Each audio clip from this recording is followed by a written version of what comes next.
দুঃখের বিষয়, যারা পাট খেতে ধান খেতে যে সকল সৈনিকেরা এত বছর লুকিয়েছিল, যে সকল সৈনিকেরা জেলের ভিতরে ছিল, লন্ডনে কিংবা শিলংয়ে ছিল, জনগণের রক্তের বিনিময়ে তারা ক্ষমতায় এসে জনগণের উপরে আবার জুলুম শুরু করেছে। হবিগঞ্জের জিকে গৌসের অনুসারী, তার অনুসারীরা হামলা করে রড দিয়ে একটা চোখ নষ্ট করে ফেলেছে একজন কিশোরের, একজন জুলাই যোদ্ধার। এই চোখ তারেক রহমান আপনাকে ফেরত দিতে হবে। যারা হামলা করে, যারা রাস্তায় ট্রাক বসিয়ে, যারা রাস্তায় ট্রাক্টর বসিয়ে ভেবেছিল জুলাই পদযাত্রা বন্ধ করে দিবে, কানাইঘাটবাসী আজকে তাদেরকে ব্যর্থ প্রমাণ করেছে। প্রিয় সিলেটবাসী, আমরা আজকে কানাইঘাটে এসেছি জুলাই পদযাত্রায়। আমাদের যে জুলাইয়ের অঙ্গীকার, সংস্কার এবং বিচার, তার দাবিতে আমরা কথা বলতে এসেছি। আমরা দেখতে পাচ্ছি নির্বাচিত হয়ে বিএনপির সরকার অগণতন্ত্রের পথে হাঁটছে, নব্য স্বৈরাচার হওয়ার পথে হাঁটছে। মানুষ কষ্টে আছে, গ্যাসের দাম বৃদ্ধি পেয়েছে, সবজির দাম বৃদ্ধি পেয়েছে, বিদ্যুতের দাম বৃদ্ধি পেয়েছে। গত 2 দিন আগে টিসিবির লাইনে দাঁড়িয়ে এক মহিলা মারা গিয়েছে, কিন্তু বিরোধী দল হিসেবে আমরা এগুলার সমালোচনা করতে পারবো না। আমরা যদি সমালোচনা করি তাহলে আমাদের চোখ উপড়িয়ে ফেলা হচ্ছে, আমাদের রাস্তায় ট্রাক্টর ফেলা হচ্ছে, বালু ছাড়া ট্রাক ফেলা হচ্ছে। এটা হচ্ছে তারেক রহমানের আই হ্যাভ এ প্ল্যানের নমুনা। প্রিয় কানাইঘাটবাসী, অতীতে দেখেছি দমন করে, পীড়ন করে, বাধা দিয়ে গণতান্ত্রিক আন্দোলনকে থামানো যায় না। দুঃখের বিষয়, যারা পাট খেতে ধান খেতে যে সকল সৈনিকেরা এত বছর লুকিয়েছিল, যে সকল সৈনিকেরা জেলের ভিতরে ছিল, লন্ডনে কিংবা শিলংয়ে ছিল, জনগণের রক্তের বিনিময়ে তারা ক্ষমতায় এসে জনগণের উপরে আবার জুলুম শুরু করেছে। এটা দ্বারা প্রমাণ হয় বিএনপি গত 16 বছর গণতন্ত্রের জন্য লড়াই করে নাই।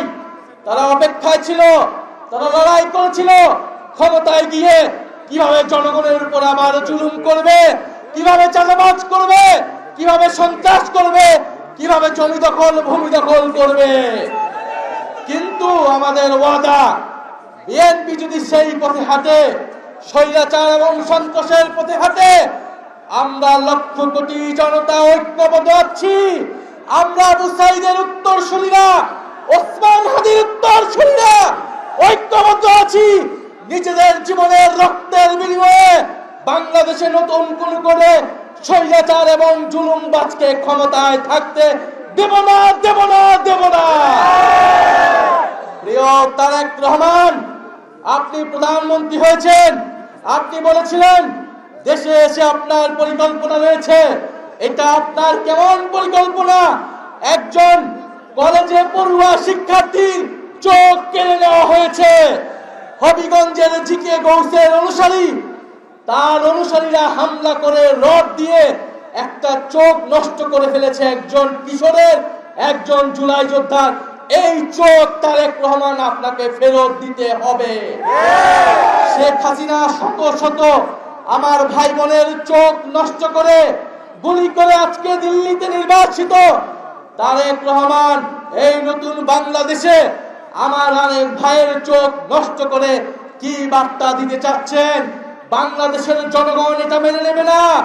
অবশ্যই সেই কিশোরের চোখ কিভাবে ফেরত দিবেন আমরা জানি না, কিন্তু সেই চোখ ফেরত না দেওয়া পর্যন্ত আমরা ঘর ছাড়ব না।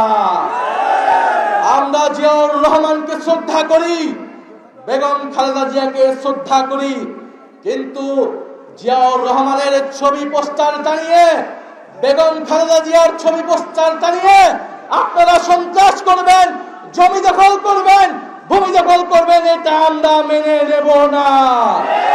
বিগত 16 বছর এই দেশে মুজিবের নামে ব্যবসা হয়েছে, এখন আমরা জিয়াউর রহমানের নামে কোনো ব্যবসা হতে দেব না। অবিলম্বে জিয়া ব্যবসা বন্ধ করেন, সন্ত্রাসবাদ বন্ধ করেন, দেশে গণতন্ত্র প্রতিষ্ঠা করেন। কথা বলার অধিকার থাকতে হবে, জনগণের কর্মসংস্থানের অধিকার, জনগণের খাবারের অধিকার সবকিছু নিশ্চিত করতে হবে, সংস্কার নিশ্চিত করতে হবে, বিচার নিশ্চিত করতে হবে। প্রিয় কানাইঘাটবাসী, আমরা স্পষ্ট নমুনা দেখতে পাচ্ছি আগামী স্থানীয় সরকারের নির্বাচনে কি হতে যাচ্ছে। এই সকল লাঠিয়াল বাহিনী সন্ত্রাসীদেরকে দিয়ে আবারও ভোট ট্রেকিং করা হবে, জনগণের অধিকার কেড়ে নেওয়া হবে। আপনাদেরকে সেটার জন্য প্রস্তুত থাকতে হবে। আমরা জাতীয় নির্বাচনে যে ইঞ্জিনিয়ারিং হয়েছে তা আমরা ঠেকাতে পারি নাই, কিন্তু স্থানীয় সরকার নির্বাচনে কোন ধরনের কারচুপি, কোন ধরনের লাঠিয়াল বাহিনী, কোন ধরনের সন্ত্রাসীদেরকে আমরা জায়গা করতে দেব না। কানাইঘাটবাসী প্রস্তুত থাকবেন, যদি স্থানীয় সরকার নির্বাচনেও আমরা পরাজিত হই, এই দেশের নব্য ফ্যাসিবাদ তৈরি হবে, নতুন স্বৈরাচার হতে হবে। আমরা সেটাকে রুখে দিব। আগামী স্থানীয় সরকার নির্বাচনে আপনারা ভোট দিবেন, জনগণের পক্ষে, জনপ্রতিনিধির পক্ষে কথা বলবেন, শাপলাকলি এবং এনসিপির পক্ষে দাঁড়াবেন।